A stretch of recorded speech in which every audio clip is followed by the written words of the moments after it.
What would life be like without rhetorical questions? Can you even imagine that? If you're anything like me, you hear people talk about rhetorical questions all the time, and maybe you've begun to wonder what a rhetorical question even is. And if you're even more like me, you have access to an elite detachment of research operatives who specialize in investigating words about questions.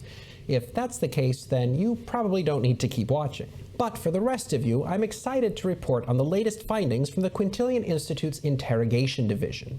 Not only have our dedicated researchers clarified the definition of the phrase rhetorical question, but they have also rediscovered a delightful set of words used to describe various types of rhetorical questions. So if you, like me, have been troubled by the somewhat loosey-goosey usage of rhetorical questions, I'm sure you'll find today's report both illuminating and helpful. Now, in general, as our researchers have informed me, a rhetorical question is a question used for rhetorical effect.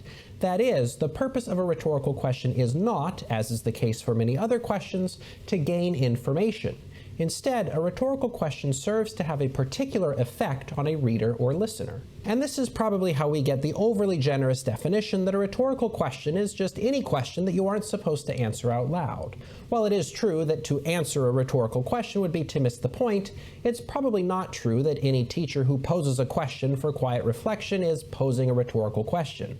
They do want you to consider and come up with an answer, they just don't want you to say it out loud. So when we think about rhetorical questions, we might actually think of them as specialized statements that look like questions.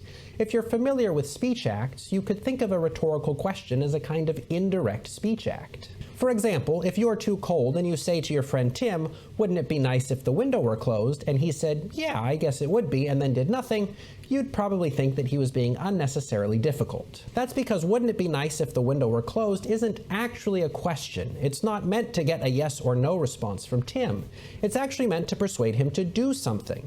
It's a kind of persuasive statement, an indirect command in the form of a question. Rhetorical questions then aren't meant to be answered because they aren't actually looking for answers. To give an answer to a rhetorical question would be to misunderstand the point entirely.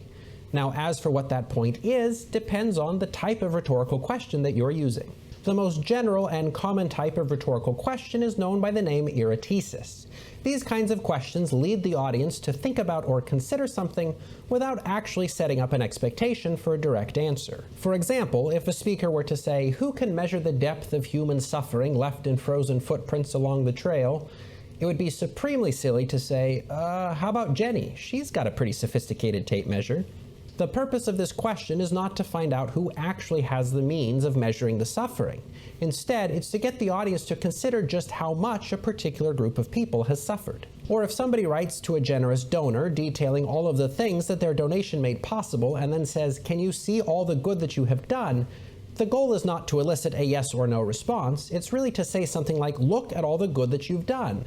To answer that question directly would be to ruin its rhetorical intent. Getting more particular, and I dare say more colorful, we come to epiplexis, the rhetorical practice of heaping questions up to rebuke or challenge a wrongdoer. For example, someone could wax epiplectic with this battery of questions.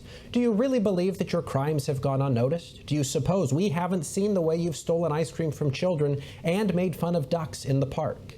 Is there anywhere in the universe that such behavior could be considered acceptable? Can you really think that retribution won't be swift and decisive? Again, to treat these questions as questions and answer them would be a mistake. They're not a request for information, they're a stern warning of impending justice. Sometimes the rhetorical questioner provides their own answers, as in the case of Hypophora. Where can we find fulfillment? At the ice cream shop. How shall we get there? By car. What shall we order? A banana split. When shall we go? As soon as I find my keys. Again, these questions are not meant as questions usually are. They instead serve the purpose of dramatizing a thought process, leading listeners to a conclusion, and demonstrating the completeness of the speaker's reasoning. Or in another variation, we might see, who's the most stylish head in town? Kaput. Who's the star of every show? Kaput. Who puts other practitioners of dark alchemy to shame? Kaput. Who is getting closer to breaking the curse that holds him bound and finally reclaiming his shadowy throne? Kaput more to him, that's who. I actually don't know where this last example came from, but it is hypophora. Here, the questions all have the same answer, and the insistent questioning builds a rhythm and intensity that helps to heighten the drama of the conclusion. And speaking of conclusions, I suppose it's time we reached our own. As you can see, a rhetorical question is more than just a question that you shouldn't answer. It's a specialized statement meant to have a particular effect on an audience. Whether you're sprinkling your sentences with erotesis, peppering your prose with apoplexis, or garnishing your logic with hypophora, rhetorical questions can be a handy way to do much more useful things than just tell your audience to keep quiet. And of course, how could I conclude without thanking you for joining us today? Who would I be if I didn't invite you to share your rhetorical questions in the comments? And what better way could there be to support the Institute than by liking and subscribing? Well, actually, if there is a better way, I'm all ears. No, you can't just ask for lunch orders in an email about rhetorical questions. How was I supposed to know that you actually wanted an answer? I don't know.